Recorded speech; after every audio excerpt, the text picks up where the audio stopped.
সেই মেয়ে সত্যি খুব হতভাগী যে কিনা শ্বশুর বাড়িতে গিয়ে তার পরিবারের লোকেদের ভালোবাসা পায় না। বন্ধুরা, এই অসাধারণ প্রসঙ্গটাকে কেন্দ্র করে আজকে আমি আপনাদের সোনা এবং তার শ্বশুর বাড়ির সুন্দর একটি গল্প শোনাবো। চ্যানেলে নতুন হলে সাবস্ক্রাইব করতে ভুলবেন না এবং অবশ্যই গল্পটি ভালো লাগলে একটা লাইক আশা করব। আজকে সোনার শ্বশুর বাড়িতে বেশ কিছু আত্মীয় আসবে, তাই সোনার শাশুড়ি আজকে নিজে গিয়ে বাজার থেকে সব ভালো ভালো জিনিস নিয়ে এসেছেন।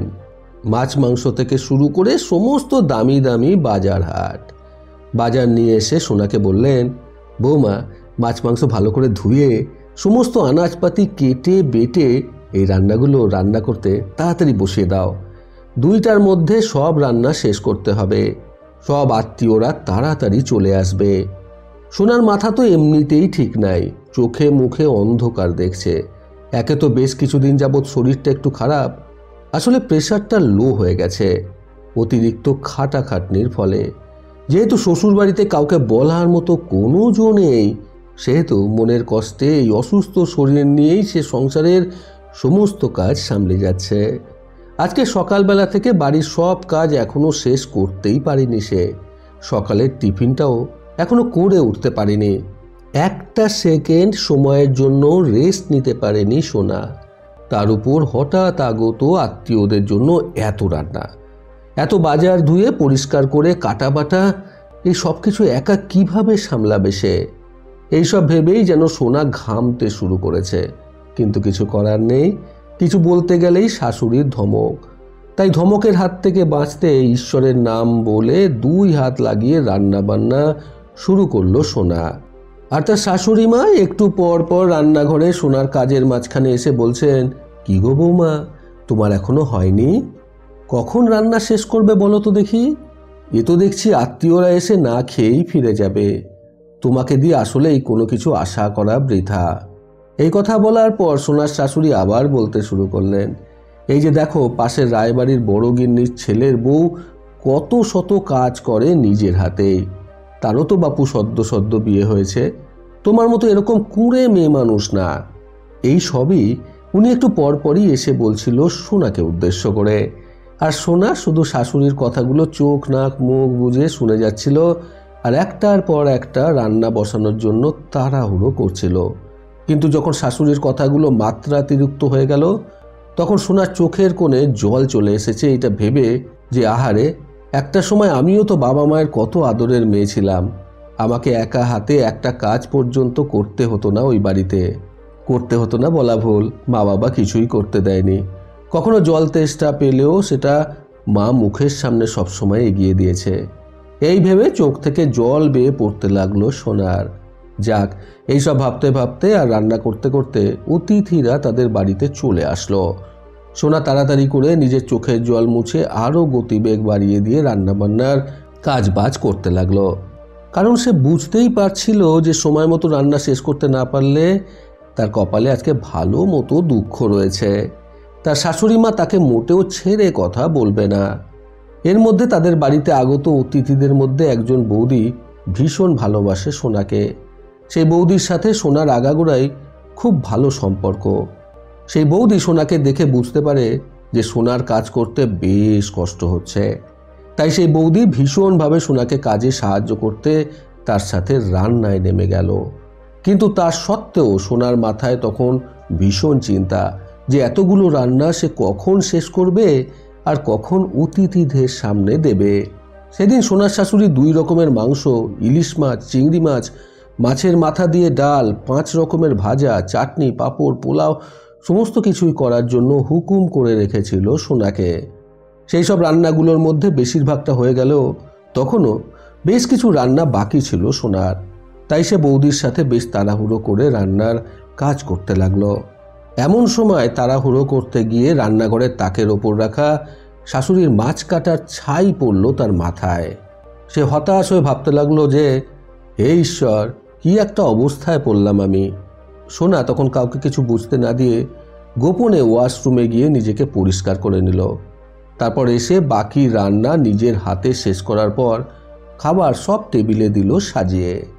আর তার শাশুড়ি নিজের হাতে সবাইকে বেড়ে দিল সেই সকল খাবার।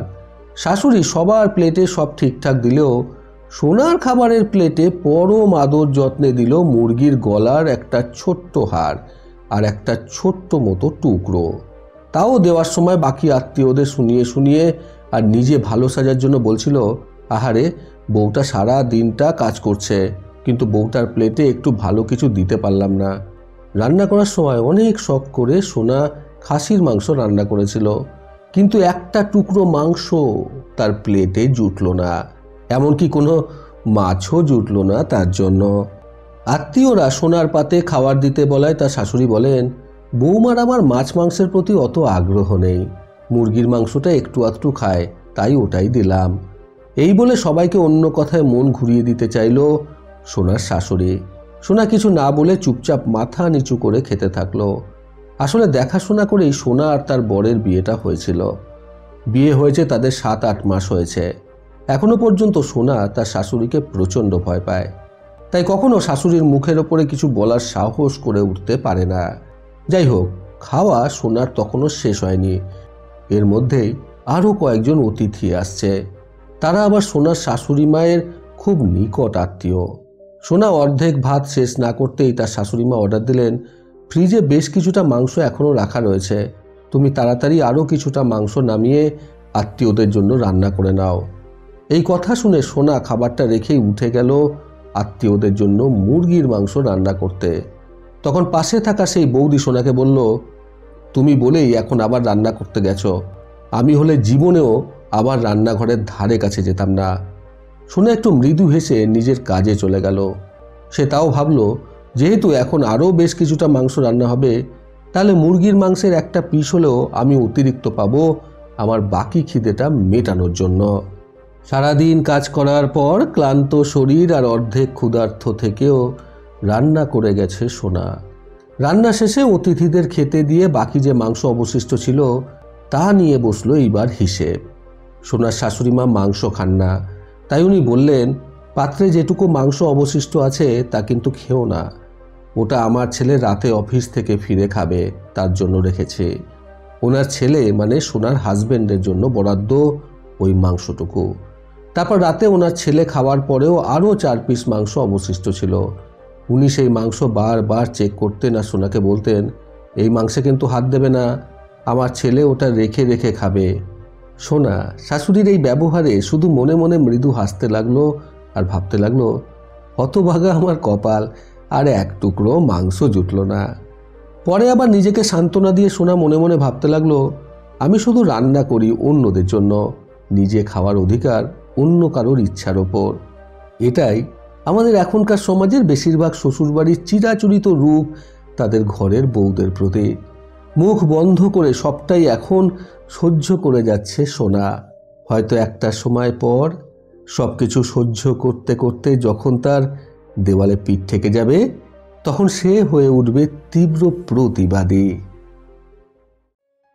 বন্ধুরা, বাড়ির বউকে গুরুত্ব দিতে আজকের এই সুন্দর গল্প থেকে শিক্ষণীয় 3টি কথা সর্বদা মনে রাখুন। প্রথমত, শ্বশুরবাড়িতে বেশিরভাগ মেয়েদের স্থান এখনো পর্যন্ত শ্বশুর শাশুড়ির পায়ের তলাতেই থেকে যায়। দ্বিতীয়ত, যে মেয়ে শ্বশুরবাড়িতে গিয়ে শাশুড়ি মায়ের ভালোবাসা পেয়েছে সে সত্যি খুব ভাগ্যবতী। তৃতীয়ত, কারো সাথে খারাপ ব্যবহার করার সময়কালে মানুষ এটা ভুলে যায় যে সেই একই ব্যবহার একটা সময়ের পর তারও কাছে ফিরে আসতে পারে। প্রতিবারের মতো আবারও বলবো, এই পৃথিবী তাদেরকেই সম্মান দেয় যারা ইউনিক কিছু করার ক্ষমতা রাখে। সকলের সুস্থ এবং সুন্দর জীবন কামনায় প্রকৃত জীবন থেকে আমি সন্তু চক্রবর্তী আবার আসবো আগামীকাল নতুন সুন্দর শিক্ষণীয় একটি ছোট গল্পের সাথে। ভালো শুনুন, ভালো থাকুন, ধন্যবাদ।